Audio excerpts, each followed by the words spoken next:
Iya, apa itu tapera? Bang, mau bahas apa? Tapera. Aduh, kenapa sih Bang kayak gitu dibahas? Banyak yang minta, banyak yang komen. Bahkan setiap kali video gua pasti disindir-sindir. Weh, tapera, weh, tapera, tapera ya katanya. Jadi jadi gua diolok-olok dengan tapera, dianggap mendukung pemerintah terus-menerus di video-video saya. Kemudian tapera ini kebijakan pemerintah yang merugikan rakyat, sehingga aku disinggung-singgung terus. ada, ada, ada aja netizen Indonesia memang paling jos. Gue dikulitin sama haters gue, makanya gue bahas nih sekarang. Tapera, tabungan perumahan rakyat yang sekarang lagi heboh dan banyak ditolak di mana-mana. Kenapa? Karena dianggap memberatkan para pekerja, baik PNS, ASN, TNI, Polri, pekerja BUMN maupun pekerja swasta. Bahkan yang berpenghasilan sendiri rencananya juga akan kena iuran tapera. Itulah kenapa kemudian sekarang geger dan ribut. Jadi, ya sangat maklum, sangat menahuin. Kalau kemudian ini dirasa memberatkan, nah saya juga pasti akan nolak, saya juga pasti akan keberatan. Tapi saya hanya akan meluruskan status tapera itu seperti apa sih, ya supaya ngertinya juga nggak setengah-setengah. Kayak dosen aja gue. Sok aja lu Bang. Ya nggak sok sih, emang. Tapera itu sebelumnya bernama Bapertarum. Nah, lu bingung lagi kan? Oh, Indonesia itu masalah singkatan udah paling nomor 1 di dunia aja. Sejak zaman Orde Baru sampai hari ini. Paling pinter orang Indonesia itu bikin singkatan. Coba lu ke Malaysia bilang OTW. Apa sih OTW katanya? Indonesia OTW. Oh, lagi jalan. Indonesia unik kan? Oh, keren.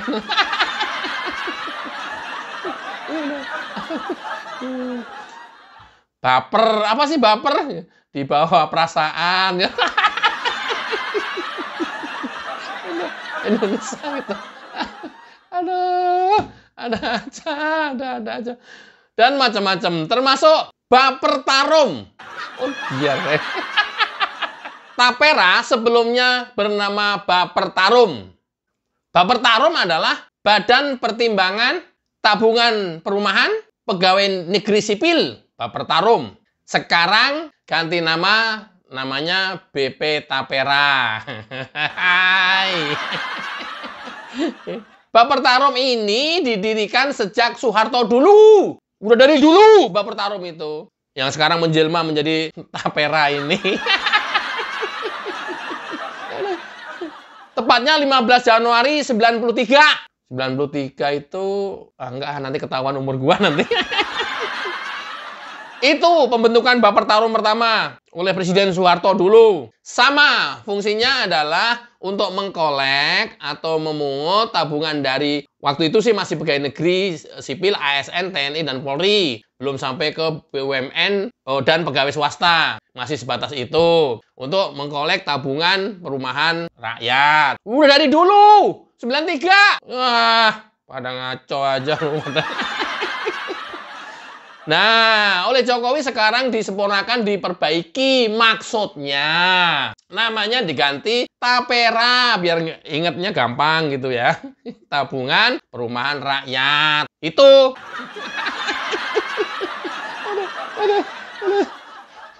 Nah, sasarannya adalah Tapera ini untuk seluruh pekerja maupun yang bukan pekerja tapi berpenghasilan mandiri. Itu juga dikenakan juga rencananya.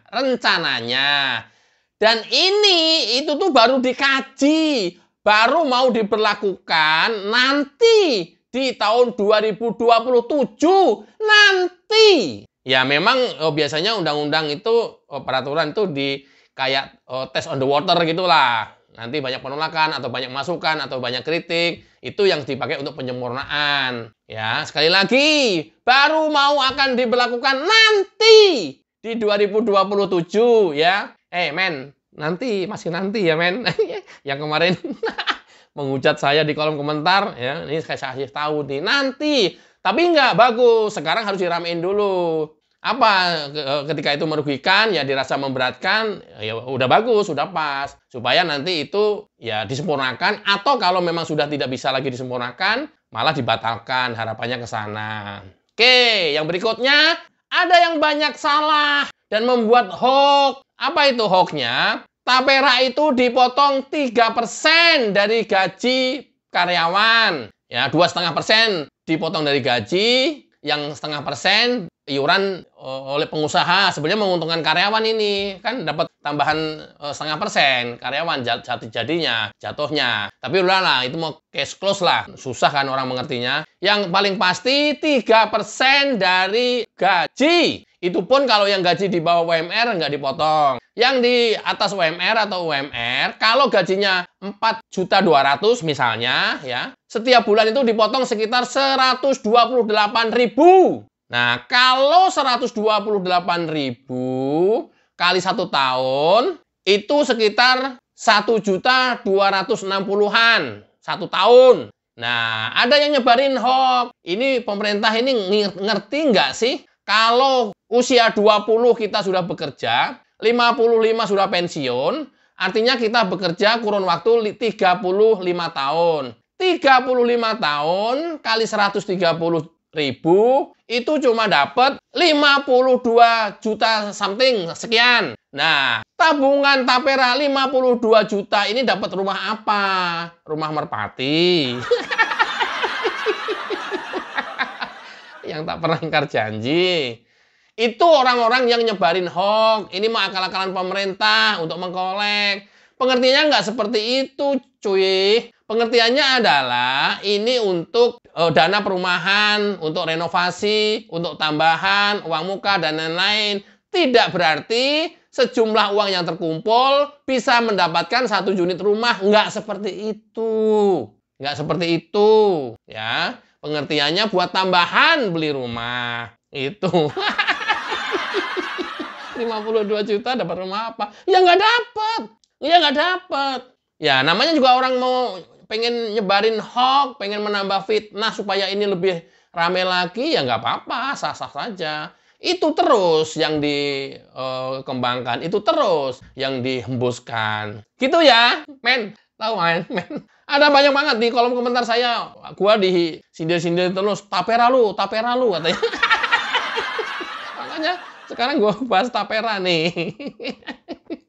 Nah, karena banyak desakan dari masyarakat, terutama kaum buruh, akhirnya menjadi dipertimbangkan lagi baik anggota Dewan, Komisi 5 dalam hal ini, kemudian Pak Bas sendiri, ya, dan beberapa komponen masyarakat yang lainnya. Kalau kemudian ini membawa keributan, ya ngapain diteruskan? Kira-kira ke sana lah ya.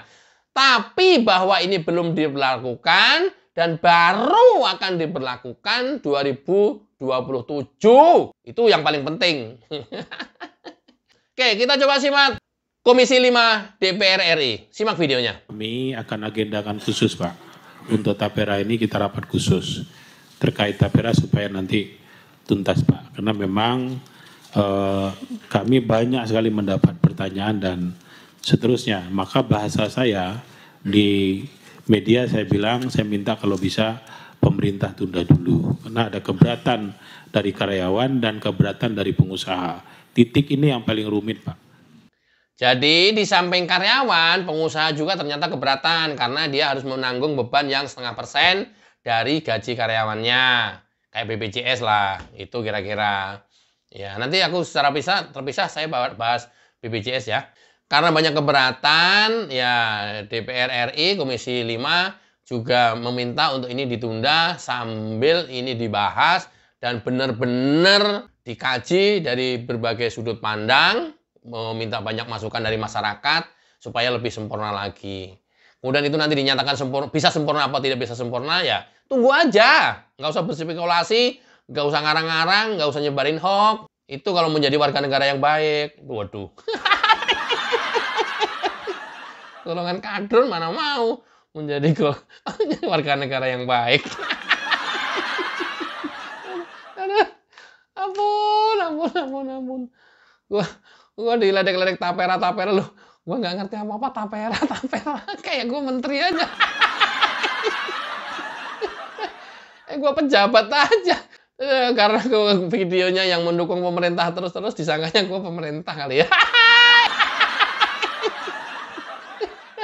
Malah gua dikatain buser lah yang dikatain, buser RP lah. Salah. Kalau mau dapat fasilitas pemerintah, dapat jabatan atau dapat honor atau dapat uang tutup mulut, jangan menjadi yang seperti saya. Artinya apa? Jangan menjadi seperti orang yang mendukung pemerintah dan selalu membuat konten-konten yang baik tentang pemerintah. Salah itu.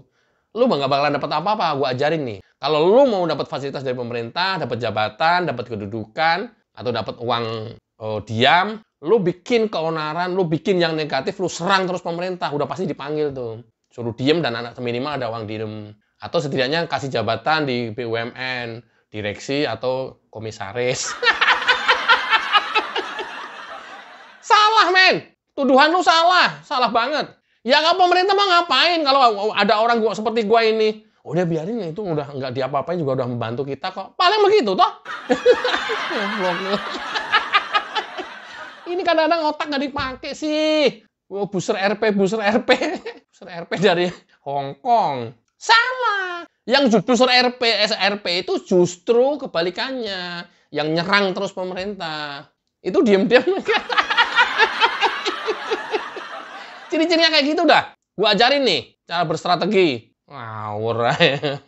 Ya kalau udah bela pemerintah mah udah nggak dikutak-kutik lagi. Kali udah biarin. Udah aman itu dia mah. Nggak rese dia mah. Yang rese-rese itu kan. Yang dipanggil. Ya pulang dikasih amplop.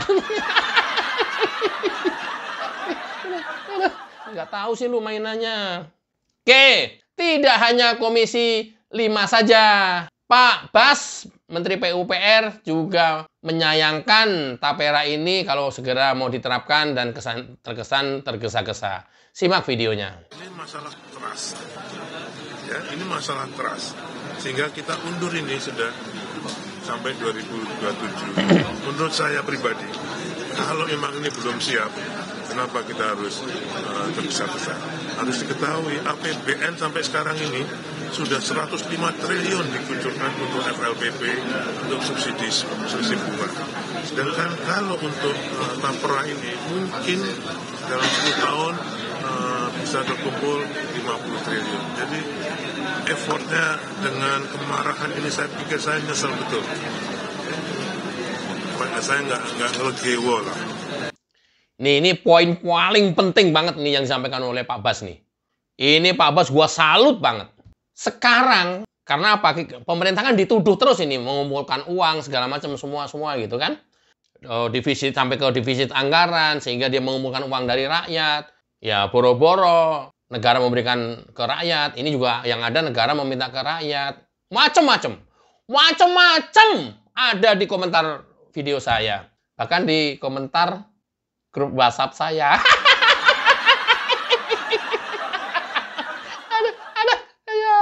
Ya tapi nggak apa-apa, sah-sah saja. Orang berpendapat, orang berpersepsi, ya itu kan yang dia tahu gitu ya.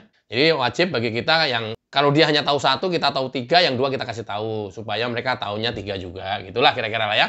Bayangkan kalau pemerintah dituduh hanya untuk semata-mata mengumpulkan uang dari rakyat, jika terkumpul dengan baik, tapera itu setahun hanya terkumpul 50 triliun setahun. Sementara sekarang pemerintah setiap tahun dari APBN, tapera belum jalan, mengeluarkan anggaran untuk subsidi rumah lewat bunga bank, lewat KPR, itu 105 triliun untuk perumahan.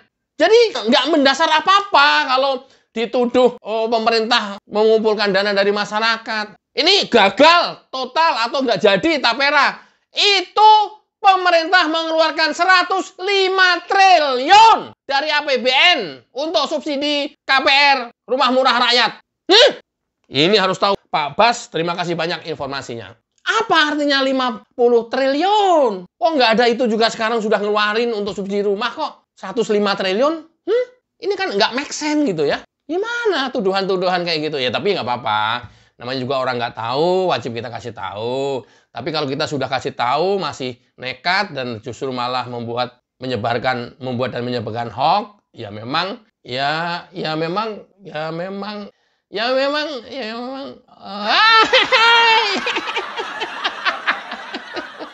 maksudnya ya memang kayak begitu kualitasnya gitu.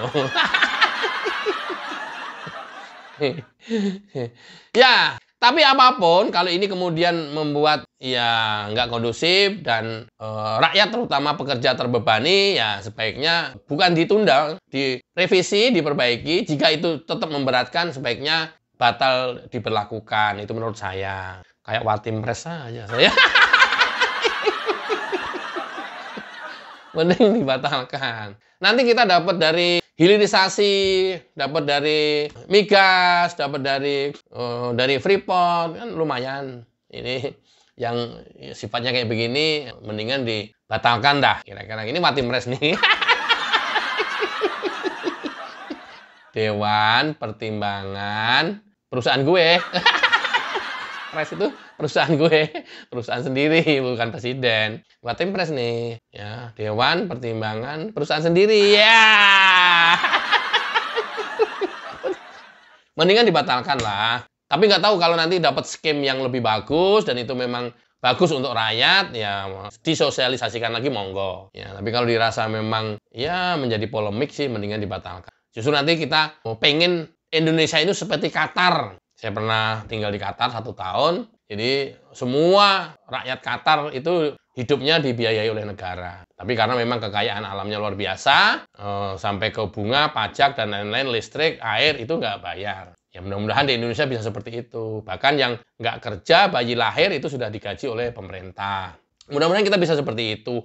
Kalau pemimpin kita benar, kekayaan alam kita dikelola dengan benar, dan satu lagi kuncinya, tidak ada korupsi. Begitu ada korupsi, langsung dor. Begitu ada korupsi, langsung gantung. Begitu ada korupsi, langsung... Nah, pertanyaannya sekarang. Para legislatif, DPR RI, mana undang-undang perampasan aset? Mana? Mana undang-undang perampasan aset? Itu yang oleh Jokowi didorong-dorong terus. Bolak-balik revisi, dibalikin ke pemerintah dan sudah selesai, balikin lagi ke Dewan. Nggak dibahas-bahas juga. Mana undang-undang perampasan aset? Mana? Ini para pembenci Jokowi itu yang enggak terus, tapi jauh yang lebih penting undang-undang perampasan aset, nggak ada yang ngomong, nggak ada yang protes, nggak ada yang demo, kicep semuanya. Gua curiga ini kenapa? Kenapa? Yang masalah-masalah yang enggak, karena itu kepentingan politik, pengen berkuasa, pengen mendongkel-dongkel Jokowi. Coba kalau undang-undang perampasan aset, kenapa? Yang membuat, yang mengesahkan, ya mungkin I don't know, mereka sadar, loh ini sama juga gua mau gali lubang kubur gua sendiri dong. Mungkin. Faktanya sampai sekarang nggak dibahas, nggak disahkan. Mana undang-undang perampasan aset? Itu kuncinya Indonesia menjadi makmur. Mana? Jadi jangan enggak. Akhirnya rakyat juga ikut-ikutan kalian, ikut-ikutan memprovokasi, ikut-ikutan membenci pemerintah. Mana? Hal yang paling dasar kalian nggak protes. Hal yang paling mendasar sekali, kalian nggak pernah kutak-kutik, nggak pernah didemo, untuk memastikan bahwa tapera ini baru akan diberlakukan nanti di tahun 2027, simak videonya. Itu kan kok itu secara undang-undang secara aturannya memang sampai 2027. Pak, kalau dirilisnya 3 peraturan instrumen turunan itu 2027 gitu. Enggak, itu sampai dengan 2027 paling lama. Persoalannya bukan ditunda atau tidak ditunda, tapi persoalannya adalah mendengarkan aspirasi berbagai pihak, kan begitu, sehingga nanti akan ada perbaikan di peraturan menterinya. Nah, disitulah kira-kira ya. Dengan munculnya tapera ini, nanti kita menunggu sampai 2027, ya kan begitu. Sampai dengan 2027 ini masih ada waktu ya untuk saling memberi masukan, ada konsultasi dan seterusnya. Sampai di sini tahu ya? Sampai di sini paham ya? Atau sampai di sini nggak mau tahu juga? Iya. Biasanya sih kalau kelompok pembenci nggak mau tahu, apapun penjelasannya nggak mau tahu. Karena apa? yang dia pakai itu prinsip pokoknya. Dan persepsi menurut dia itu udah paling benar. Pokoknya, persepsi menurut dia menjadi pokoknya. Biasanya begitu. Karena apa? Kelompok-kelompok ini adalah mereka tidak pernah mau menerima kebenaran apapun yang datangnya dari luar kelompoknya dia. Even itu benar dan ya kebenaran. Kebalikannya, dia akan percaya ke kelompoknya informasi apapun yang masuk, walaupun dia tahu salah dan itu hoax. Bahkan dia ikut menyebarkan. Itu. Ini kelompok-kelompok seperti ini nih, yang memang sulit. Kenapa? Pikiran selalu negatif, hati sudah busuk. Artinya, itu susah diobati. Kecuali ada hidayah dari Allah. Mudah-mudahan kita semuanya tetap di jalan yang benar dan selalu husnuzon. Wassalamualaikum warahmatullahi wabarakatuh. Cayo.